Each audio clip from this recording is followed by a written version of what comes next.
اعوذ باللہ من الشیطان الرجیم بسم اللہ الرحمن الرحیم۔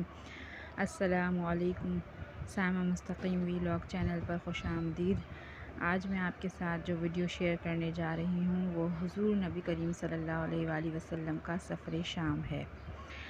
حضرت ابو طالب نے تجارت کی غرض سے ملک شام جانے کا ارادہ کیا۔ اس زمانے میں عرب تاجر شام کے علاقے بصرہ میں تجارت کے لیے جاتے تھے۔ رسول اللہ صلی اللہ علیہ وآلہ وسلم اپنے چچا سے اس قدر مانوس تھے کہ دونوں ایک دوسرے کے بغیر نہ کھانا کھاتے نہ کہیں جاتے۔ یہ 583 عیسوی کا زمانہ ہے۔ رسول اللہ صلی اللہ علیہ وآلہ وسلم کی عمر اب 12 سال ہے۔ رسول اللہ صلی اللہ علیہ وآلہ وسلم 4 سال سے اپنے چچا ابو طالب کے ساتھ رہ رہے ہیں۔ جناب ابو طالب نے اپنے بھتیجے کو ملک شام کے سفر کا بتایا تو رسول اللہ صلی اللہ علیہ وآلہ وسلم اپنے چچا کے گلے لگ کر ساتھ جانے کے لیے ضد کرنے لگے۔ جناب ابو طالب تو دل سے چاہتے تھے لیکن رسول اللہ کی چھوٹی عمر کی وجہ سے انہیں ساتھ نہیں لے جا رہے تھے۔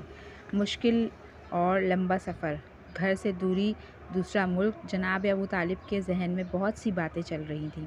رسول اللہ صلی اللہ علیہ وآلہ وسلم کا شوق دیکھ کر چچا مان گئے۔ ان دنوں شام کوئی سلطنت نہیں بلکہ سلطنت روم کا ایک صوبہ تھی۔ اس دور کے شام میں آج کے ملک شام، اردن، فلسطین، اسرائیل اور لبنان شامل تھے۔ شام کے کچھ علاقے ایران کے ماتحت تھے۔ بصرہ رومی اور ہیرا عراق کے علاقے ایرانی سلطنت کے زیر اثر تھے۔ سفر شروع ہوا۔ اس سفر میں رسول اللہ صلی اللہ علیہ وآلہ وسلم کے چچا زاد زبیر بن عبد المطلب بھی ساتھ تھے۔ اس قافلے میں 22 افراد شامل تھے۔ رسول اللہ صلی اللہ علیہ وآلہ وسلم کے لیے یہ بہت کچھ نیا تھا۔ مختلف قبیلوں کے لوگوں سے ملے، راستہ اور سفر نیا تھا۔ سفر کرتے کرتے یہ قافلہ تیمہ اور دومت الجندل سے ہوتا ہوا شام کے شہر بصرہ پہنچا جو دمشق سے عمان کے راستے میں واقع تھا۔ بصرہ ان دنوں حوران کا مرکزی شہر تھا۔ تورات میں اسی شہر کا نام باشان بتایا گیا ہے۔ مکہ سے بصرہ تک کا فاصلہ 2000 کلومیٹر ہے۔ یہ سفر تقریباً 50 دن جاری رہا۔ عرب سے آنے والے تاجر بصرہ شہر کے باہر ہی رکا کرتے تھے۔ شاید آج کے زمانے کے مطابق یہاں کوئی ڈھابہ یا ٹرک ہوٹل تھا۔ عرب سے آنے والے تاجر یہاں تھکن اتارتے، رات یہیں رکتے اور اپنے کاروبار کی تیاری کرتے۔ ملک شام میں تجارتی سرگرمیوں سے پہلے یہ آخری پڑاؤ تھا۔ یہاں ایک بہت بڑا درخت تھا جس کی ٹھنڈی چھاؤں آنے والوں کو اپنی آغوش میں لے لیتی۔ اس کے قریب ہی ایک عیسائی راہب بھی رہتا تھا۔ یہ جگہ صدیوں سے عیسائی راہبوں کے پاس تھی۔ ایک راہب وفات پاتا تو اس کی جگہ کوئی دوسرا یہاں آ کر رہنے لگتا۔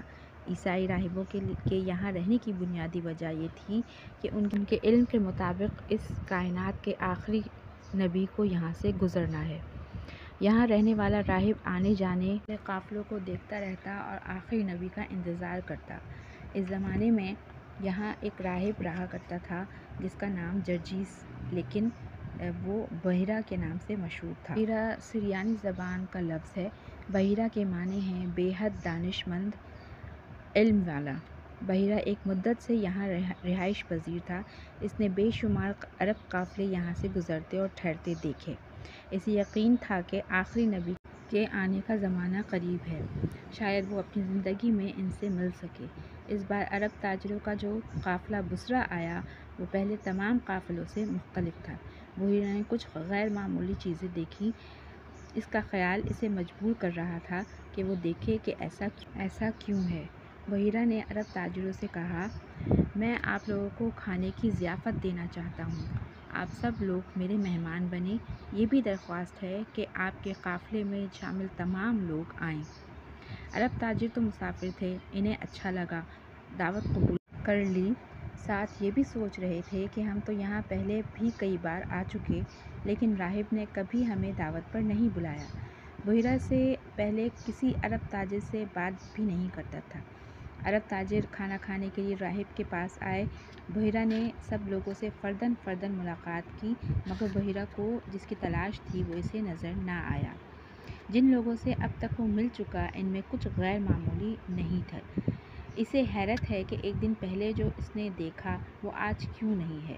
اسے یقین ہے کہ اس کی آنکھیں دھوکہ نہیں کھا رہی۔ اسے یہاں رہتے ہوئے ایک زمانہ گزر گیا ہے۔ اس نے کبھی ایسی غیر معمولی بات نہیں دیکھی جو کل اس عرب قافلے کے آتے ہوئے دیکھی۔ آخر وہ کون ہے جو مجھے ابھی تک نظر نہیں آیا؟ بحیرہ سوچ میں گم ہے۔ اس نے عرب تاجروں سے پوچھا، کیا تمہارے قافلے میں شامل سب لوگ یہاں آ گئے ہیں؟ عرب تاجر کہنے لگے، ایک بچہ بھی ہمارے ساتھ ہے جو یہاں نہیں آیا۔ ہم اسے اپنے سامان کے پاس چھوڑ آئے ہیں۔ بحیرہ نے خواہش ظاہر کی، اس بچے کو بھی میری دعوت میں لے آئیں۔ میں چاہتا ہوں کہ میں آپ کے قافلے میں شامل سب لوگوں میرے مہمان بنیں۔ ہوا کچھ یوں کہ عرب تاجروں کا قافلہ اس پڑاؤ کی طرف بڑھ رہا تھا تو بحیرہ نے دیکھا کہ بادل کا ایک ٹکڑا ان لوگوں پر سایہ کیے ہوئے ہے۔ جیسے جیسے یہ قافلہ آگے بڑھ رہا تھا، بادل کا ٹکڑا بھی آگے بڑھ رہا تھا۔ یہ دیکھ کر بحیرہ کی توجہ ان لوگوں کی طرف ہوئی۔ یہ قافلہ قریب آیا تو بادل کا ٹکڑا بھی قریب آ گیا۔ بحیرہ نے غور کیا اور دیکھا کہ بادل کا ٹکڑا پورے قافلے پر سایہ کیے ہوئے نہیں، بلکہ بادل کا سایہ ایک دو لوگوں کے سروں پر ہے۔ بحیرہ ایک مدت سے یہاں آباد ہے۔ اس سے پہلے اس نے کبھی ایسا نہیں دیکھا۔ قافلہ رکا تو بادل بھی رک گیا۔ بحیرہ اپنے آپ سے سوال کرنے لگا، کہیں یہ وہی ہستی تو نہیں ہے جس کا مجھے انتظار ہے؟ قافلہ درخت کے سائے میں رکا تو درخت کی شاخیں بھی جھک گئیں۔ بادل کا ٹکڑا اور درخت کی جھکی ہوئی شاخیں، چھاؤں اور بھی ٹھنڈی ہو گئی۔ بحیرہ نے سوچ لیا کہ وہ اس قافلے کے تمام لوگوں سے ملے گا، الہامی کتابوں میں بتائی گئی نشانیوں کو اس قافلے کے لوگوں میں تلاش کرے گا۔ بحیرہ دعوت میں آنے والے تمام لوگوں سے مل چکا، اسے ایک چہرہ بھی ایسا نہیں ملا جس کی بحیرہ کو تلاش ہے۔ بحیرہ کی درخواست پر اب بچہ بھی یہاں آ گیا ہے، یہ کیا؟ بحیرہ کی حیرانی اور خوشی بیان سے باہر ہے۔ وہ جس کی تلاش میں ہے یہ تو ہو بہو وہی چہرہ ہے۔ خوبصورت شکل، کشادہ پیشانی، پیاری آنکھیں، چہرہ پر سنجیدگی اور نور، ایسا چہرہ ہے جسے تکتے رہنے کو دل چاہتا ہے۔ معصومیت چہرے سے ظاہر ہو رہی ہے۔ بحیرہ کا مقصد پورا ہو گیا جس کے لیے اس نے تمام دعوت کا اہتمام کیا تھا۔ بحیرہ کے لیے باقی تمام لوگ اب شاید وہاں موجود ہی نہیں۔ اسے عرب کے تاجروں میں کوئی خوبصورت اور نظر نہیں آ رہا تھا، نہ شناسا، نہ کوئی بڑا تاجر، نہ ہی کوئی باروب۔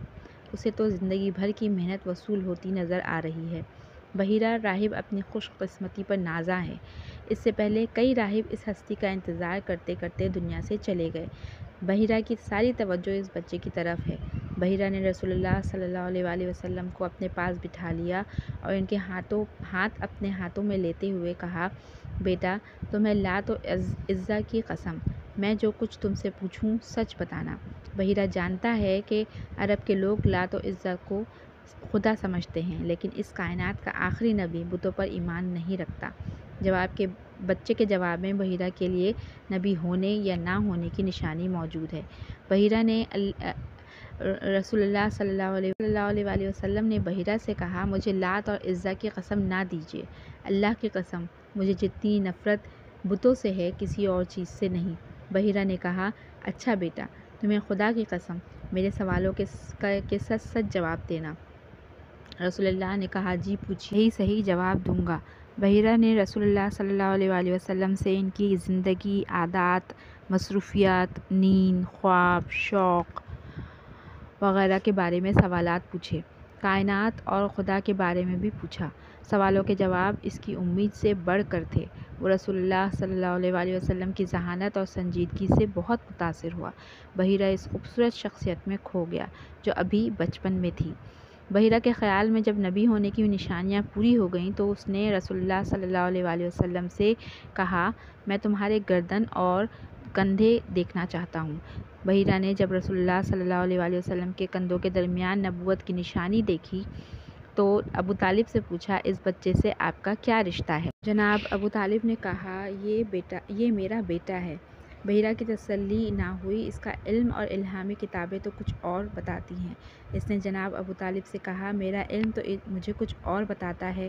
حضرت ابو طالب نے بحیرہ سے پوچھا، تمہارا علم تمہیں کیا بتاتا ہے؟ بحیرہ نے بتایا، اس بچے کو یتیم ہونا چاہیے۔